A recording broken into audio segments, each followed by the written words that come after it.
देखो, बाइबिल में भ्रमितियों की कमी नहीं है। यूहन्ना और नंबर 1, 2, 3, 4, 5, 6, 7 तक, मतलब 1 से लेकर 8 यहाँ तक में आज आप समझिएगा कि बाइबिल के अंदर क्या सब कुछ मिलावटी हैं। बड़े पोप जी ने अपने दुकान को चलाने के लिए, जेब को गर्म रखने के लिए क्या सब कुछ किया है। तो शुरुआत 1 से लिखा है, फिर जाते हुए उसने एक मनुष्य को देखा जो जन्म का अंधा था। फिर नंबर 2 में लिखता है, और उसके चेलों ने उससे पूछा कि हे रब्बी, किसने पाप किया था कि यह अंधा जन्मा, तो इस मनुष्य ने या उसके माता पिता ने।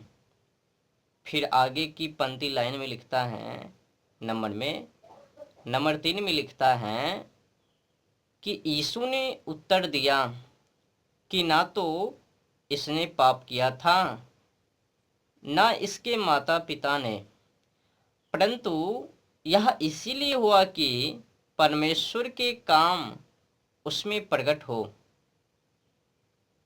माने कि अब नौटंकी करने के लिए, अब पाप की बात ही छोड़ दिया, माता पिता ने किया या फिर उसने खुद किया। इसलिए मैंने कहा ना, पिछले व्यवस्थाओं का किया दिया वो कर्म इंसान को भुगतना ही पड़ता है। अब अंधा तो इसने दुकान को चलाने के लिए धंधा, मतलब कुछ भी प्रमोट कर रहे हैं। ना उसने किया ना इसने किया, ये अपने आप में अब काम को प्रकट कर रहे हैं ताकि दुकान चले। एक से एक मिलावटी बातें आपको प्रस्तुत होवे। तो कि परमेश्वर के काम उसमें प्रकट हो, ताकि परमेश्वर के नाम भी हो जावे। अगर अंधा उनके सामने ना जावे तो कौन जानवे कि ये परमेश्वर हैं, तो परमेश्वर के काम उसमें प्रकट हो जावे। अब अंधा नहीं, कोढ़ी नहीं, लंगड़े नहीं, गूंगे नहीं, बहरे नहीं, तो काम कैसे चलवे। तो अपनी दुकान को चलाने के लिए इंसान के पिछले किए दिए वो पाप को नष्ट करते हुए अब परमेश्वर के काम को प्रकट कर रहे हैं। चलो फिर आगे 4 नंबर में लिखता है, जिसने मुझे भेजा है हमें उसके काम दिन ही दिन में करना अवश्य है। वह रात आने वाली है जिसमें कोई काम नहीं कर सकता। फिर 5 नंबर में लिखता है, जब तक मैं जगत में हूँ तब तक जगत की ज्योति हूँ। तो फिर 6 नंबर में लिखता है, यह कहकर उसने भूमि पर थूका। अब देखिए मजे की बात, तो यह कहकर उसने भूमि पर थूका और उस थूक से मिट्टी सानी, और वह मिट्टी उस अंधे की आंखों पर लगाकर। फिर 7 नंबर में लिखता है, उससे कहा, जा सिलो के कुंड में धो ले, जिसका अर्थ भेजा हुआ है। सो उसने जाकर सिलो के कुंड में धो लिया और देखता हुआ लौट आया।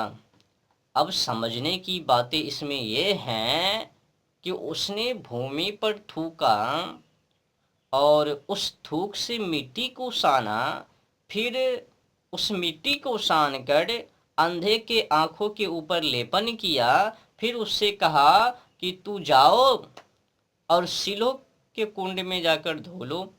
अब वो अंधे ठीक हो लिया। क्या चमत्कार किया। अब बताओ भला, थूक से क्या इलाज होवे, रोगी चिकित्सा होवे, चंगा करवे?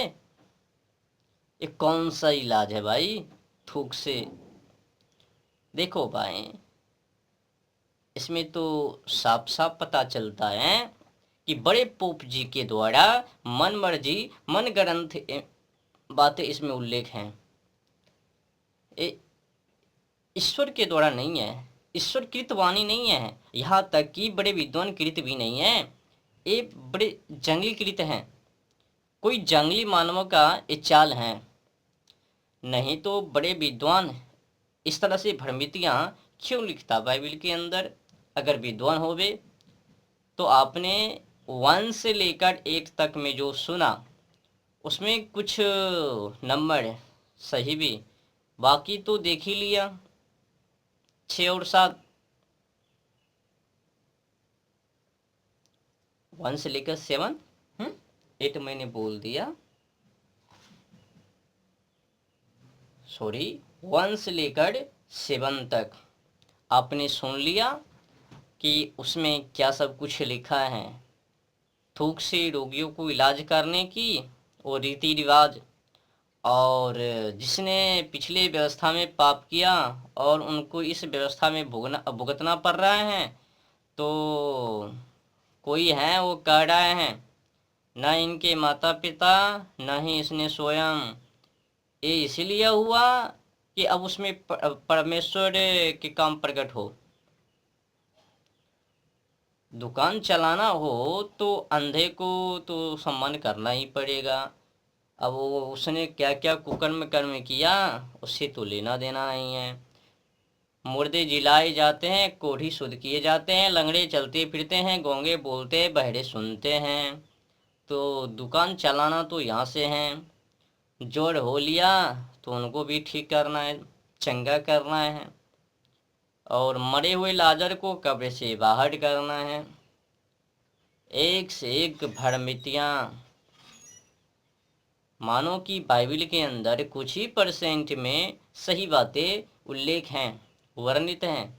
हाँ, कुछ हैं सही हैं, पर अधिकतर बातें भ्रमितियाँ से भरा पड़ा है। अंधविश्वासों में जो भी पढ़वे ना, वो मछली खाना जल्दी शुरू कर देवे, या तो फिर झाड़ फूक और मछली खाना, यही बातों को लेकर पूरे बाइबल में लिखित हैं। कहीं कहीं पर वो थोड़ा मिलाप की बातें, वो भी कम ही मात्रा में मिलवे, अधिक मात्रा में तो झाड़ फूक ही मिलवे। इस पहाड़ से गुजरा, उस पहाड़ से गुजरा, उसके पीछे हो लिया, वहाँ पे जाके पीछे हो लिया। अब एक मैदान में गए और उस मैदान में झाड़ फूक शुरू, इस देश में, उस देश में, इस क्षेत्र में, उस गांव में गया और वहाँ झाड़ फूक शुरू। क्या है उसमें? यही सब कुछ तो है, झाड़ फूक, बस कुछ मात्रा में सही है। और जो सही है हमें तो ऐसा लगता है कि किसी साधु संतों से सीखकर वो ऐड कर दिया, और जो गलत है जंगली मानव ने वो ऐड कर दिया। जैसे कि मरे हुए मुर्दे वो पुनः जीवित हो लिया, मरे हुए लाजर को कब्र से बाहर कर दिया, और कोढ़ी शुद्ध किए जाते हैं, लंगड़े चलते फिरते हैं, और 5 रोटी 2 मछली से 4000 से 5000 लोगों की तृप्ति। ये भी बड़े पोप जी के द्वारा मनगढ़ंत लिखित बातें हैं। और पंडु का जोड़ा और कबूतर के 2 बच्चे के 2 जोड़े, ये भी बड़े पोप जी के द्वारा हैं। और बछड़ों और बकरों के द्वारा शुद्ध होती है, क्षमा होती है, मतलब लहू के द्वारा बछड़ों और बकरों का लहू से शुद्ध होती है, क्षमा होती है। बिना लहू भाई क्षमा नहीं, शुद्ध नहीं। ये भी बड़े पोप जी के द्वारा है, खाने के लिए कुछ भी। अब एक था पुत्र, औलाद, ओ कहीं भुतला गया था, मिल गया, खो गया, मिल गया, मर गया, जी गया। तो उसके मिलने पर खुशी के मारे बछड़ा लाकर मारा खाया, भुना हुआ बछड़ा खा लिया। मतलब जितने भी मनगढ़ंत बातें हैं, मछली खाना, अंडा खाना, मुर्गा खाना और बछड़ा खाना, बकरी खाना, जो भी हैं, ये सब बड़े पोप जी के क्या दिया हुआ है, बड़े पोप जी ने ऐड किया। तो आपने समझ ही लिया कि यूहन्ना और से लेकर 7 तक इसमें क्या सब कुछ ऐड हैं। आज के लिए बस इतना ही। नमस्ते।